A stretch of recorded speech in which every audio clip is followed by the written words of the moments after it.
What a weekend in sports, man. The Tampa Bay Lightning are back in the series. It's 2-1. They have a chance to tie it all up tonight in Florida against the Panthers. Big win on Sunday. That was fun to see. And, of course, we have the Tampa Bay Rays go out on the West Coast, or the West area, I guess you'd say, starting in Arizona. They win 5 out of 6, including sweeping the Padres. And they're coming back home. I think they're right around 500, maybe at 500. They're at 500, so it must be Steinbrenner Field's the problem. Absolutely. And I don't know why they want to come home, but they're going to, and they're going to play the Royals. And, of course, we had the NFL draft over the weekend, starting with last Thursday. The Bucs picked 6 players. We can get into that. In fact, let's start there. I'm not real sure that we're going to look back on this class as one of the best. Now, it's stupid, right, to try to project these things. I always get a kick out of the grades, and I think the Bucs were given a B. First of all, does anybody get less than a C, really, when you're doing these things? Usually the Cowboys get an F, but beyond that, yeah, they actually got a good grade. The Cowboys and the Browns usually get Fs because they're the Cowboys and the Browns. Yeah, the Cowboys actually got a decent grade, I think, from some. And, of course, on Mel Kiper, who is all about Shedeur. Has Shedeur Sanders has he gotten picked yet, by the way? I'm so tired of Mel Kiper. What a fraud. Todd. Outstanding quarterback. Look what he did for Colorado. Can't believe anybody's not picking him. Like, he's so full of crap, and it's so obvious that when he's on TV, I turn it off. I won't watch it. Wow. He's so... He gets some Mel hate. Yeah, I don't like him at all. Yeah. Well, he used to be good, and now it's all agenda agent driven. Yeah, I think there's a lot of that. I'm not sure what his relationship is with Dion. Maybe that has something to do with it. We can get into Shedeur here in just a minute, but yeah, it's one of those things where it's very hard to, right after the draft say, well, they had a good draft, they had a bad one. We talked a little bit about Emeka Egbuka, and I wrote a story about him in the Tampa Bay Times on TampaBay.com. Really impressive guy. Like, this is one of the times that I think that the Bucs fell in love with the person almost more than they did the player. And they love the player. Don't misunderstand. Don't get this twisted. They think he's a tremendous player. And he's put up great numbers at Ohio State. He's played with really good receivers as well. And he's absolutely the closest thing to Chris Godwin without being Chris Godwin. As a slot receiver, does everything right, is a kind of like a Kobe Bryant-like grinder when it comes to, being hard on himself and all of that. Great athlete, played baseball, played basketball. Finally, football sort of chose him. So it's a, and for all the reasons we talked about, Mike Evans going to be 32 years old in August. Chris Godwin coming off that severe injury. Like, this makes sense. They were 0-4 without those two guys in the lineup last year.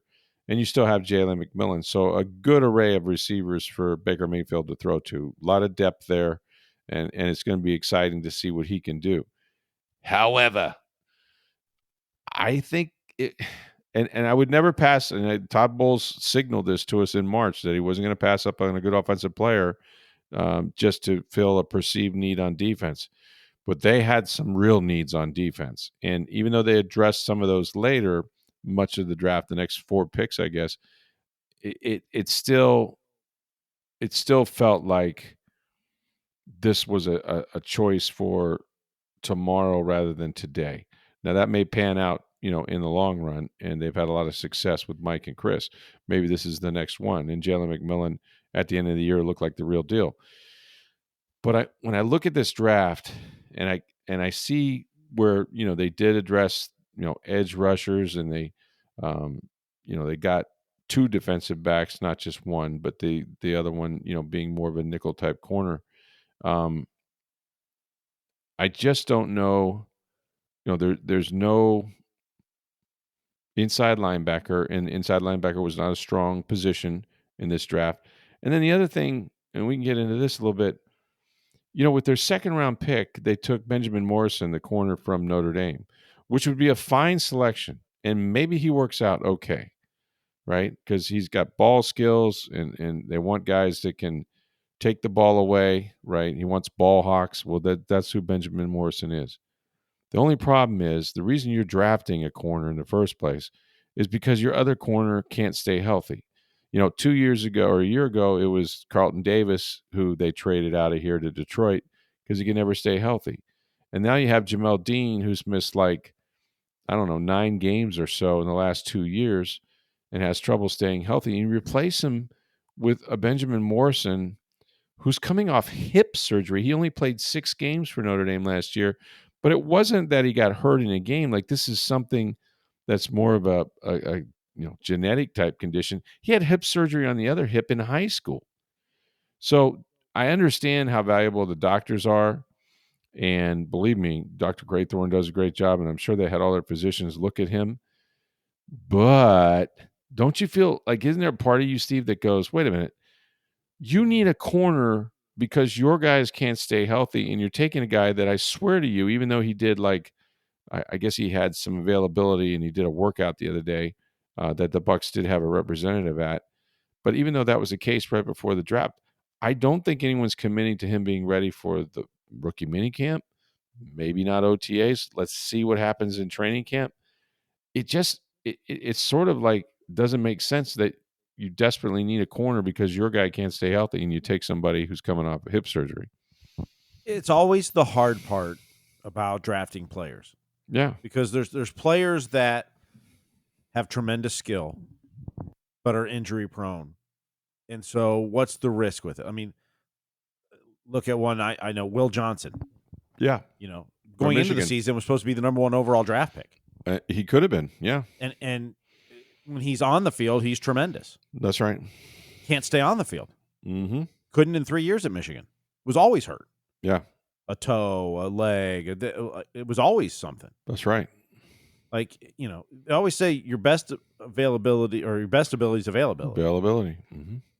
But if you take a chance with some guys that have had some injury issues and they can stay healthy, then you've got a steal. Right. And so that's where it's always that balance of how much risk do you want to take with that pick, that player, knowing you probably got a player that maybe has better talent than where they were drafted, but because of injury issues or concerns.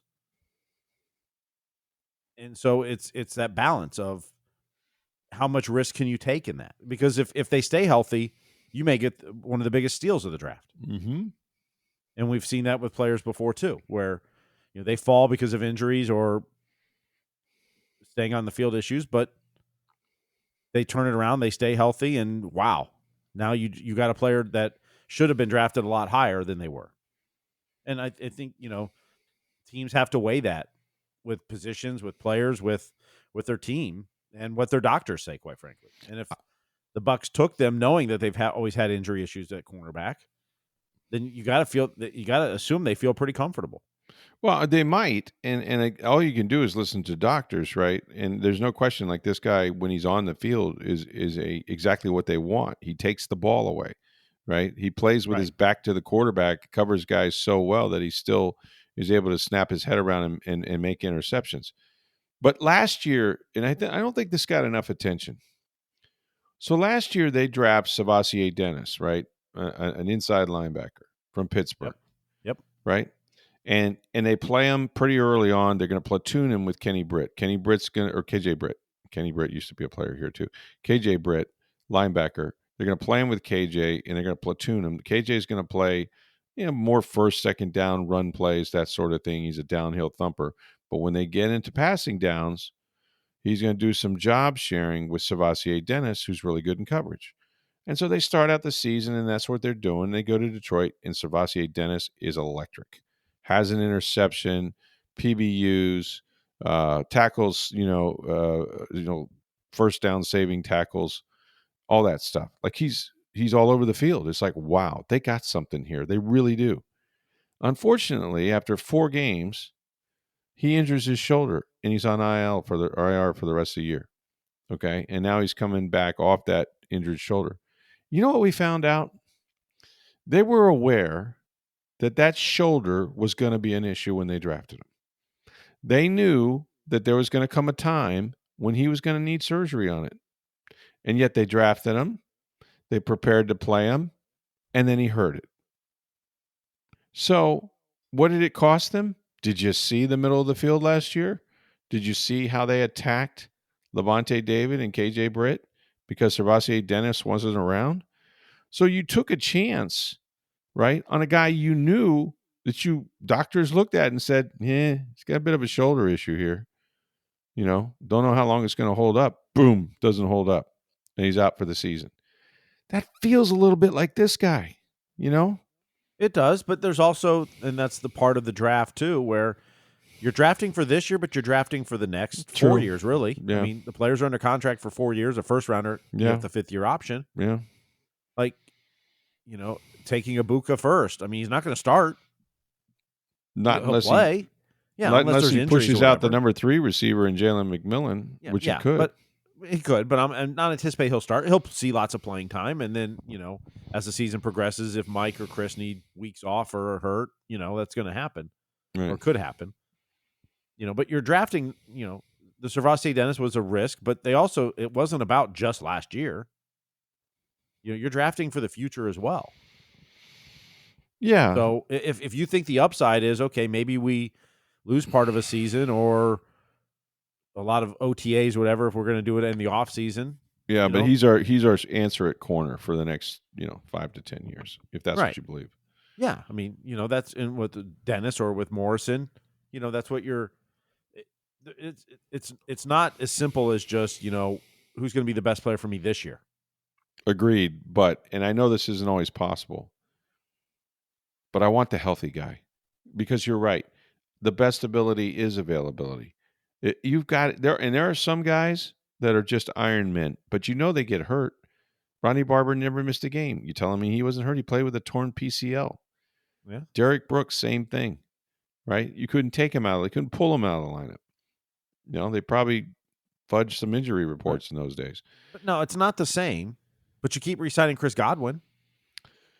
It kind of, yeah, that's a good example. But okay, let's think about that. So you also know what he is. He's when able healthy, to come back from know injury. what he is. Oh, absolutely. But also his work ethic his work to get back from injury. Yes. And that stuff. So like I say, it's not apples to apples, but no, but it's a good comparison but here's the thing about Chris Godwin when you really stop and analyze this, right?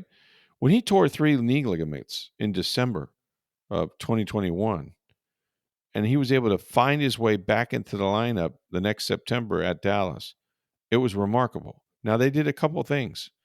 One, they said, okay, he's coming off major knee surgery, 3 torn knee ligaments. We're able to play him, but let's protect him. Let's take him out of the slot where he's going to get, beat up because he's in traffic and put him out on the boundary where the sideline can protect him a little bit, right? Except that Chris is not that guy. He's not going to run by people. They're going to sit down on routes. You're going to throw a lot of screens, a lot of hitch routes and things like that, stick routes, whatever. And so you tried to shield him because of the injury. Yes, he was playing, but he wasn't Chris Godwin, and he didn't play like Chris Godwin that year. And really, the next year, maybe a little bit more like himself. But last year, 2 years removed from surgery, at least, now he's back in the slot. You go, enough of the outside stuff. He's a slot receiver, is a slot receiver, is a slot receiver. You put him back inside, and he's leading the NFL with 50 catches until they turn his ankle around backwards. Bad break. Now, do I know Chris Godwin will do everything in his power to get back and be ready to play? Yeah, no question.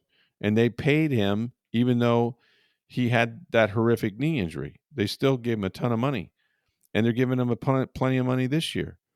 But that doesn't mean that this year, his first year after the ankle injury, he's going to be Chris Godwin. He might be out there. He might be playing in the slot. He might be making a play or two. But I think you're naive to think, yeah, he'll get himself ready. But that doesn't mean he'll be this year the Chris Godwin you need. And so, they draft guys. They hope get better. If they're better, then they know they can be all they can be. But there's a little bit of wishing here with Morrison, and you don't hear many guys. Again, I have no clue what condition he has, but you don't hear about young people having hip surgery and them having to put it off because the growth plates are there and all this sort of stuff. I don't know. After Morrison, they went corner again. They got Jacob Parrish, a pretty high pick for a nickel corner. You like Christian Isian. You like him a lot. Now, Christian might be your backup safety. You're moving Tyke Smith, who was your nickel, to safety, but you get somebody you really, really love. He's a smallish guy, physical as hell, um, definitely a slot corner. So you double down at the cornerback position. You can't have enough of those guys. I mean, there's no question about that. I got no problem with that. And then you start addressing the D line, and you get David Walker, and they've had success with Division II players, FBS players, and he's from an FBS school, obviously. But Walker looks the part. Like, this guy is highly productive. He dominated at the lower levels, and that's what you want. If you're going to take a guy from Central Arkansas, he better be the Reggie White of the FBS, and he was 6'2", 260, 82 and a half tackles for loss, 82 and a half tackles for loss, 39 sacks, over 4 college season, which he actually started with. He had won at Division II Southern Arkansas. He won conference defensive player of the year 3 different times, right? And then you go in the 5th round. Now you're starting. This is your, you're starting to get down in the draft, but you still go on defense, which was smart. And you get defensive lineman Elijah Roberts, who actually began his career at Miami, then transferred to SMU. Again, highly productive player, kind of like this year's Will Golston, who I don't think they're going to re-sign. He'll be playing next to Logan Hall. He'll be that inside guy. Then you got Vita, and you got Kalijah, and you got the outside linebackers and stuff. So he'll be in that rotation. 285, runs in the 4.8s. Lots of stats and stuff like that. And then with the last pick, which is a 7th rounder, they didn't have a 6th. You get a more or less a kick returner / burner, right, in Tez Johnson. It was funny, man. He had this pennant around his neck, and it said Tasmanian, as in Tasmanian Devil, Tasmanian Devil. And so we asked him about it. He goes, "Well, I spin a lot." But yeah, he's the Tasmanian teammate of Bucky Irving's at Oregon, right? They'll probably room together Roommate. now. Yeah, it was his roommate. Yeah, probably room together again. But elusive that way. Again, not the fastest guy. Like, he didn't run 4.24 or something. But that's why you're drafted the 7th that's round, why though, too. that, and the fact that he's 5'9", Yeah. And, oh no, sorry, 5'10". But how about this? He's under the threshold, 154. Like, if you're under 160, you're rarely drafted. I remember when Deshaun Jackson came out, and the company that my mom did not work for this company. My wife, how about that? Woo! My wife worked for DeBartolo Sports, and they had an agency, and they had Deshaun Jackson. Well, Deshaun Jackson was a known commodity, great player, right? But when they go to the combine, he's like under 160. There's this threshold, like, dude, you better be more than 160. No matter what the tape plays, you're going to make people really nervous if you come in under 160. So he could fly. Yeah. Well, he could fly, and this guy can fly, but they don't want to see at 150 anything. So he drank a lot of water at the combine right before the weigh-in, and he got to like 161 or something like that. And of course, he was a great player and played here and played a lot of years in Philadelphia and whatnot. But that 160 threshold is something. This kid's 154, but talk about confident now. Like, I love this guy's swag. You won't believe how much swag he has, and he's convinced that he's not only going to come up here and make the team, but he's going to make plays, a lot of plays, just like, just wait, I'm going to make all those other teams that passed on me pay, and they're going to be so sorry, and blah, blah, blah. I like him. I liked his temperament a lot. He's a fun kid, and and exciting to watch. We get the ball in his hands and just let him do his thing. And not a fast guy, not like he didn't run 4.4s, but he just has a way of making people miss. And so him and Bucky now will be fun to watch in training camp. So you can't judge these drafts. I mean, we've talked about this in the past. Jason's done a really good job of late in particular. But you go back to like 2016 when you had Vernon Hargraves first in the first round, and you had Noah Spence in the second round, and then it went downhill from there. And those guys didn't make it. Like there are some drafts, man, you just don't hit on everybody. Why You know, can't we grade it now? Just do the John Gruden A, that's right. A, I'll tell you A. what, man, I love this Obuka guy. You know what I mean? I wish I had a Buka. Akuna Matata. That's what I call him. Yeah, it's funny, man. The draft is funny. Amika, Abuka, Akuna Matata. Um, there were some teams that had some curious drafts, you know, and the Sanders things. By the way, the Bucs have a Sanders. They do. How about that? Prime time coming to Tampa. Prime time. Yep. Only it's Shiloh, right? Shiloh. Shiloh's Yep. yeah, the Yep. safety. And he'll get a good chance to play. He'll get a good chance to make this team. Jordan Whitehead is no longer on this team. He was, of course, the guy that got in the car accident on the eve of their wild card game that they lost to the Commanders. And so you definitely have a roster spot. A lot of it will depend on special teams and stuff like that. But thank God we get to get Dion's input all year at Colorado about Shiloh. But man, the whole Shedeur Sanders thing. What'd you make of all that? Been a lot written about his interviews that didn't go well. Yeah, I mean, generally, some of that stuff you take with a grain of salt, but when you're hearing that many of them Yeah, that went bad, yeah, I mean, the other thing is most of the teams weren't drafting quarterbacks to start this year. that's true. And do you want drama with a backup quarterback? Yeah, Do you really? It's kind of why Kaepernick never got a job after that, or Tim Tebow. mm-hmm. Like those are different types of drama, obviously, but like teams just don't want that kind of coverage for a backup quarterback. I think that's a lot of it. I mean, whether the other quarterbacks are better than him or not, There's a lot of I'll let the experts stories. evaluate. Yeah, there were a lot, and I think the Dion thing's a factor, but there were a lot of stories that talked about how the interviews went poorly. First of all, there's not 20 teams looking for a starting quarterback. If you go through the list and you really look Yep. at it, you're like, yeah, it's maybe 3 or 4, maybe 5 on the outset. And so there's that. And yet I think Dion's a factor, but more so it's kind of like the way they're making them, the way that they're making it sound, those that have talked after interviewing him, is that, they didn't go well. Like the interviews didn't go well, you know? Well, and guys read guys, right? Like you come in, the headset's on, music's still blaring, like, are you with us? Are you in this? Like, hello, this is a job interview. And if you don't treat it as such, you can turn a lot of people off really quickly. And I think there was probably some teams he talked to that he didn't feel they were going to pick him anyway.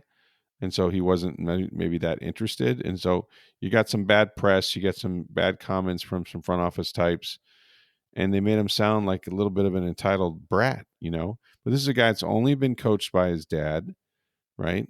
So Yep. there's obviously some big adjustments there, but I don't think he helped himself. And that doesn't mean that he should have gone in the fourth round. But he has to bear some responsibility for sort of, what he said. And again, I'm not in the room. Maybe he did everything perfect. I suppose that's possible. But of all the places to go, the Cleveland Browns, who actually drafted a quarterback before they took Gabriel. Yeah, Dylan Gabriel from what was his last school? Oregon. Oregon. Okay, I've lost track. What, he at Nebraska for a minute, or Oklahoma? Oklahoma. Oklahoma. Okay, yeah, Yeah. I knew it was one of those. So yeah, they've got not too many quarterbacks. By the way, their GM did not look happy during the press conference. It's kind of like, why am I doing this to myself again? But you wonder how much the owner forced that at that point. Yeah, it very well could have been. Very well could have been. I mean, here's the thing too, and this is where if the interviews didn't go well, yeah, Like, when you draft a quarterback in the top 2-3 rounds, Yep.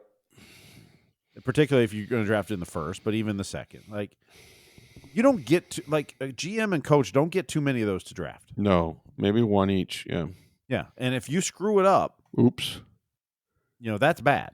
I mean, look how much, I don't want to say crap because it's not, but even just Kyle Trask at the end of the second round and how much Yeah. we've talked about him over the years Yeah. for a backup quarterback. Oh, yeah. When you take a quarterback in those first couple rounds, like, it's a lot of risk on the GM and the coach. And if the interviews didn't go well and you're going, I don't know if I can coach this guy. I don't Right. know if I want to work with this guy. Right. If there's other guys close to him skill wise, now, and this is all speculation. We don't know for sure, but if those interviews went the way They've it's been reported reported. and the GMs and coaches were like, that was one of the worst interviews ever. Like, I don't want to work with this guy. Yeah. If my reputation, my potential future, My livelihood. Yeah.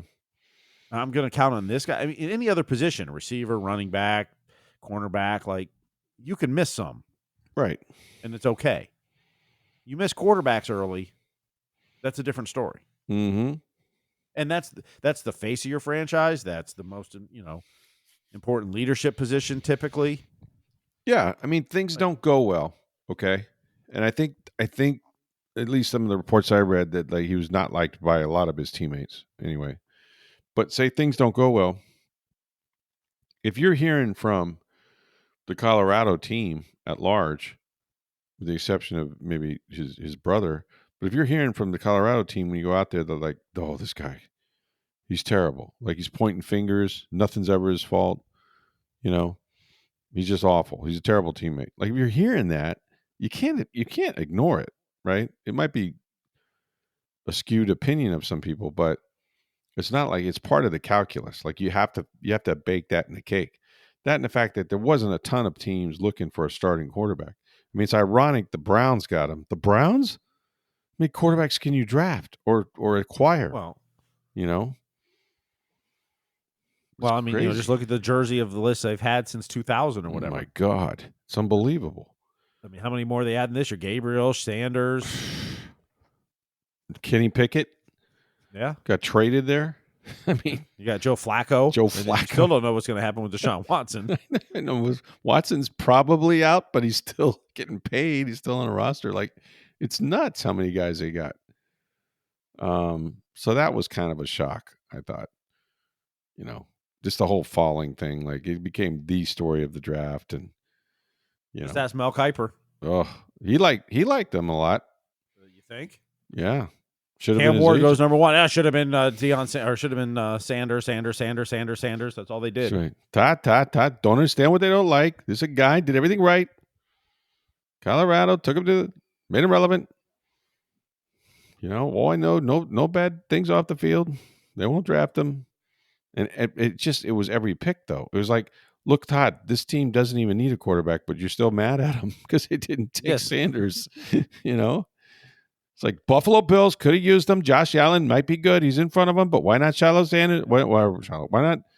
Shedeur Sanders right there. Andy Reid missed an opportunity. Right. Yeah, exactly. Got Patrick Mahomes. You never know. Might have an ankle. Might need to play him before a playoff game. Like, you can come up with a million reasons why every team should take him, but the fact is, not every team needs a quarterback, much less him.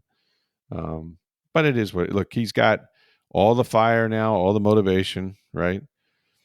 And look, this guy wasn't as heralded, but it didn't hurt him. Tom Brady went number 199. Like, if you're that good and you know it, you can take that shoulder chip and you can make 31 other teams really feel stupid, or 32, including the one that passed on you 3 times. Like, that's just fuel if you want to cash in for it. Brock Purdy was the second quarterback taken by the Niners that year. That's right. Taken in the 7th round with the last pick. Yeah. I mean, they took Trey Lance with the number 3 overall pick. They had a guy they traded 3 number 1s to try to get up and get Trey Lance. And Purdy's sitting over there going, oh, I can play better than this guy, and he could. And they ended up trading Lance. But yeah, I mean, it's not, it's the old NFL adage, right? It's not where you start, it's where you finish. And that's so true. I mean, Because once you're in camp, now I know, it's kind of a dog and pony show. Like everybody wants to. I love rookie mini camps because it's like everybody's out there saying, "Look what we got. Let's take a look at our collection here." And they go out there and they watch these guys run around in shorts. Um, but once you're in camp, once you're on the team, the letter sweaters go away, right? They don't put the round you were drafted on the back of your helmet so the coach knows. Now, are they aware sometimes? They certainly are of the early draft picks and the first rounders. But for the Well, the most part, expectations that the coaches have of those players yeah. are But, different but, than but for the most part, if you can play, they're going to play you, man. yes, Like, yes. it's an even playing field. Sure, they have more money in certain guys, and they might get more chances. Like it is a business, right? It's show business, not show friends. But those guys don't get paid to play you. They get paid to win games with you. And if you can't help them win games, then they don't care where some GM drafted you. Now that might be a point of friction between the front office and the head coach, and that's fine, right? But if you're paying me to win games, I'll play a guy that nobody drafted over you because if he can help me win. So it's kind of silly, but I think once you get there, if Shedeur Sanders is the best quarterback, they're going to play him. The Cleveland Browns are going to start him. They just are. I don't think that'll happen necessarily, but you never know. He's got a shot. I mean, they got, cast of thousands over there. I personally wouldn't want to go to Cleveland because I think they have a bad organization. They build a defense. They struggle at quarterback, but more than that, I think there's something, I can't put my finger on it, that makes them the Browns. Talk to Baker Mayfield and others that have had to go through it. But so that part of it, probably not a great break for Shedeur. But he does have an opportunity. If he's the best quarterback, he'll start. He'll play. And I think the value was so high in the fourth round that they felt like, well, we should take a flower on this guy. We'll see. But it was an interesting draft, man. A little too long, a little too long. And so we'll be back out there in a couple of weeks for the Bucs rookie mini camp and have a chance to talk to the Standers and see what they think about what went on. Did you see where one of the Atlanta Falcons coaches prank called Shedeur Sanders during the draft, pretending to be a team? It wasn't the coach; it was his It son. was his son. Yeah, I think. Yeah, I the said defensive so. coordinator Albrecht, his Yeah. son. Apparently, did it to Tyler Warren too. Oh, he Penn did State. do it. Oh, he did. Okay, I wasn't aware of that. I saw a report of that he got pranked too. Now he went early, but oh man, what a bad look. Now he apologized and he wrote something on X and all of that, but apparently he talked to Sanders. yeah, he actually got him on the phone. Yeah, But yeah, apparently Albrecht left his iPad with notes open at home, and his phone was on it. Yeah, son grabbed numbers out of there, and I think son said 21-year-old or something. I mean, yeah, we're gonna have a little talk after dinner. You think? I'd like my car keys back, please. You're grounded for, I don't know, life. I mean, geez. The Falcons aren't taking any disciplinary action against the coach, but I don't think the kid will be hanging out in the war room anytime soon. No. Good Lord. That's a bad one. Hey, friends, make sure you get on down to International Plaza Mall, if you would, please, and go see our partners at Brightling Boutique. Go to the center of the mall. They're upstairs. Tremendous store, tremendous customer service, and the best Swiss watchmaker in the world. The Brightling Company has been in business now for over 140-something years. They've been in International Plaza for 5+ years, and they've got a collection of timepieces that you will just love, men and women's watches.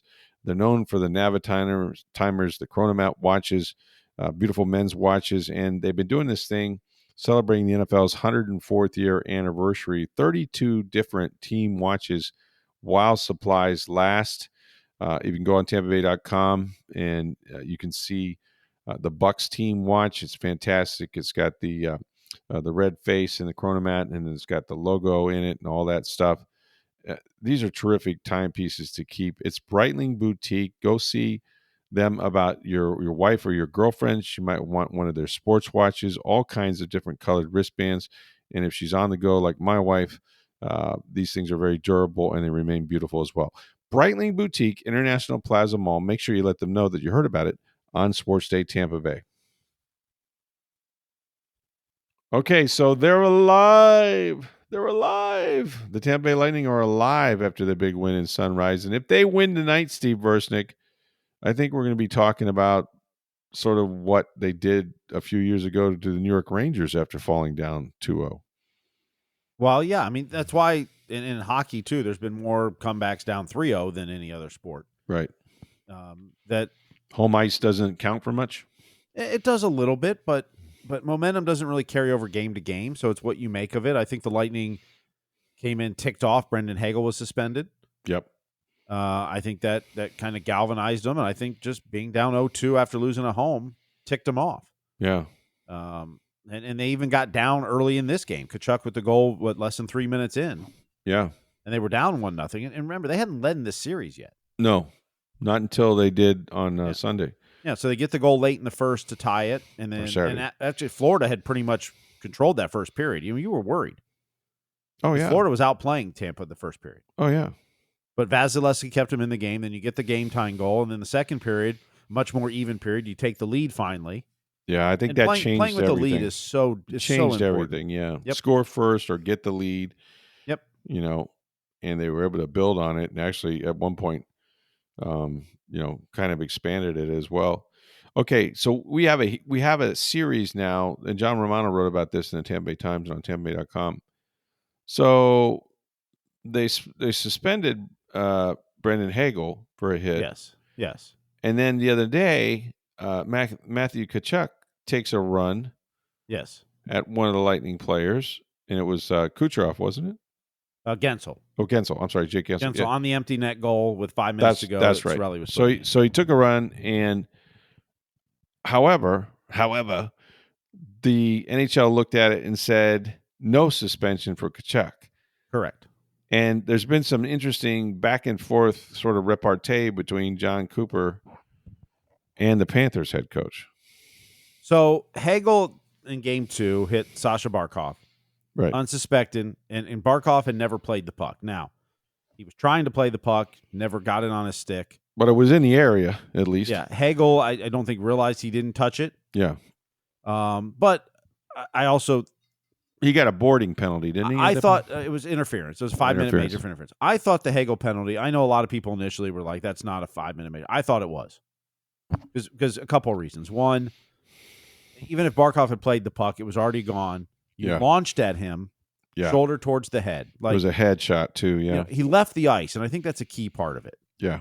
It wasn't just a hit. Like, Tkachuk's hit to Gensel, bad, late, deserved a major. But I don't think it deserved a suspension, but I'm going to put a caveat to that after this. It was a straight hit, body to body, never left the ice.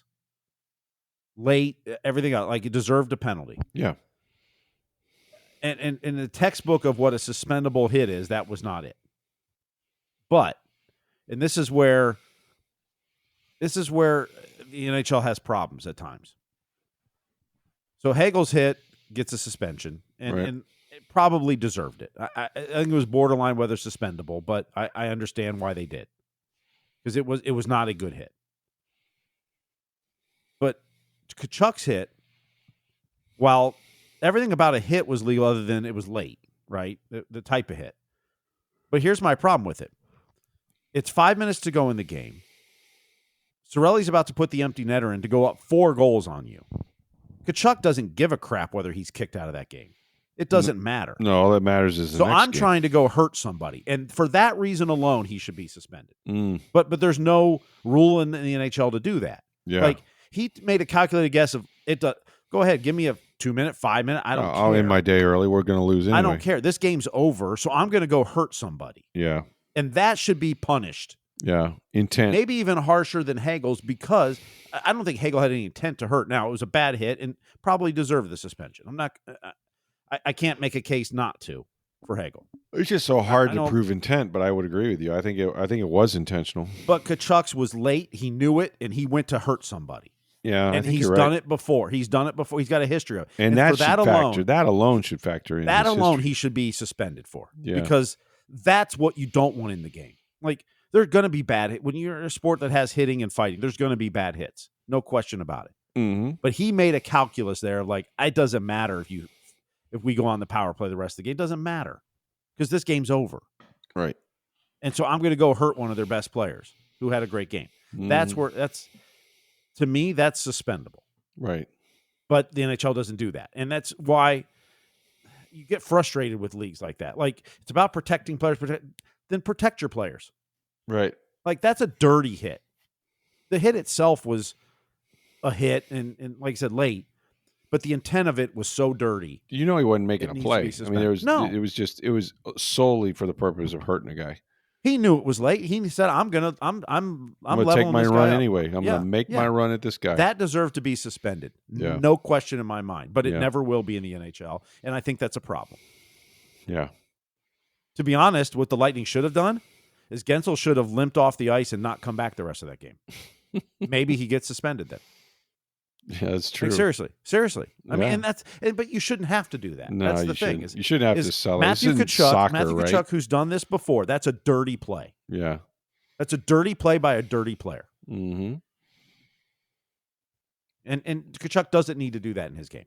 So what do you think happens when they hook up again? Is this going to be even? This series is physical to begin with. Is it going to become more chippy, more physical? It'll be interesting if anybody gets a chance to hit Tkachuk. Somebody will. Yeah. And I think Hagel's going to come out like he shot out of a cannon in this game. They may just drop it at center ice when the game starts. I don't know.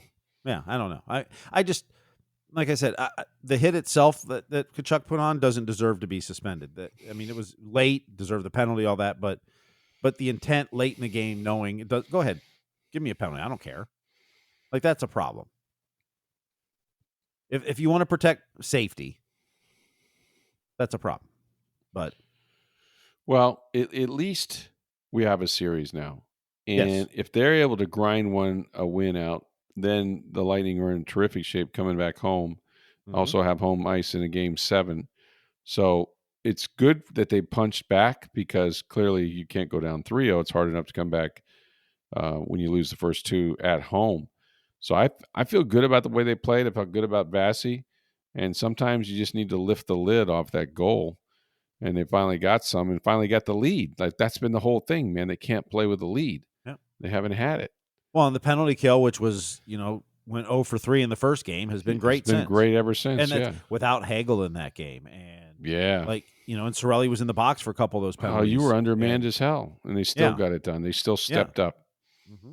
Those guys stepped up. So that was impressive. And for the first time, I felt like, okay, all right, Lightning, you're not going to go away quietly in the night. You're gonna fight this out. Like, this one's going to go 6 or 7, and that's just kind of the way I felt about it. So maybe they figured some things out. We'll see. The Tampa Bay Rays figured some things out. How about that? They've won 5 in a row now. They go out to Arizona, they lose the opener, then they win the series. Arizona, win the next 2, and go and sweep the Padres. And Padres are the best team in baseball, or were going into that series. They had the best home record for sure. I think now they're in third place. That division's just incredible. Oh, it's by nuts. The way. Yeah, the Giants, Dodgers, and Padres are just incredible teams. By the way, Diamondbacks are good too. 42,000, 43,000 people a game in San Diego for this series. Yep, like, they're good. They're drawing well. That division's incredible. And then Colorado, who's on a worse pace than the White Sox last year. Mm-hmm. They're 4-23. Oof. Wow, that's harsh. That is awful. That's really harsh. And one other note about the Diamondbacks. You see Suarez for them? Hit 4 home runs in a game, and they that's lost. Right. Yeah. Holy cow. I don't even know how long it's been since somebody hit 4 home runs, but you said it was a year or two ago. It was the 80s since somebody hit 4 and lost, right? Yeah, it's only third time in history it's happened. Good God. Can you imagine? Hey, man, what a great day you had. Take us through each home run, and sorry about the loss, big guy. Like, wait, what? Yeah. Hey, man, I did my part. Yeah, I could have hit 5, man. I don't know if I'd have gotten up again, maybe. What a day, and to not have a dub to cap it off with. Like, that stinks, right? Yeah. But yeah, the Rays. And by the way, Chandler Simpson, you like him? God, what a difference maker! We're gonna look back on this on this season. I'm gonna shoot my shot right now. We're gonna look back on this season, and and we're going to say that Chandler Simpson was their most valuable player. That's right. I said it. Chandler Simpson, who's going to transform this team into one that has a chance no matter who pitches against them, who they play, because he's a human triple. He gets on first, he's going to steal second, going to steal third. In one game, he leaped over the center field wall, made a hell of a defensive Very play. Kiermaier-esque. Yeah, and he's getting it done in the outfield. So what's not to like about this kid, man? He's been everything. Well, they're 6-2 since in the game since he's been activated. That's right. Or played in. That's right. And I'm sure that trip back was fun and good for them. I think it's probably been a while since they've gone on the West Coast and just annihilated somebody like that. So, like I said, those are two really good teams they play too. Yeah, it was. It really was. And that's why there were that many people there to see him. So Kevin Cash feels pretty good coming back home. And now they get the day off today. Then the Royals are here. Kansas City, yeah. And then they go to New York this weekend for the Yankees. Bump, bump, ba-na-na, bump. It'll be hard for him up there. The Yankees are really good. Well, it's the same park they're playing in, so. Yeah, that's true. They know the dimensions. It's just a little big. Has 3 decks instead of 2. That's the only difference. Yeah. How weird for the Yankees to have to come down here and play. So, yeah, that'll be good. It's a good weekend for the Tampa Bay local teams, and including the Bucs, who felt pretty good about their draft, and you always do, and we'll have a chance to meet some of those guys. I think the NFL mini camps for rookies, for the Bucs at least, won't be this weekend, but the weekend after. Oh, USF had their spring game, by the way. Byron Brown did not play. He didn't play again. Yeah, I guess he tweaked a hammy. They said if it was a regular season game, he could have played. Oh, yeah. The old, if it was a regular season game. Yeah, but it's not. Well, as long as he makes it back, they'll be okay. But we'd like to have seen him out there. What a busy weekend. It was a great weekend in sports, though. It was really great. Enjoyed watching all the games, enjoyed, the sunshine, all of that. Yeah. And you got the NHL playoffs, the NBA playoffs going on. It's great. Yeah. It's a great time to sit home and just be a couch potato, with a remote and 2 or 3 TVs, and you got it made, man. It's sweet. So what also is sweet is Brightling Boutique. Go check them out. Get yourself one of those beautiful Swiss watches. They've been in business forever, 140 years, about 5.5 years or so at International Plaza. Men's, women's watches. Believe me, you will thank us for the timepiece that you leave with at Brightling Boutique. International Plaza Mall. Make sure you let them know that you heard about it right here on Sports Day Tampa Bay. Thanks for listening, everybody. For Steve Versnick, I am Rick Stroud of the Tampa Bay Times. Have a great week.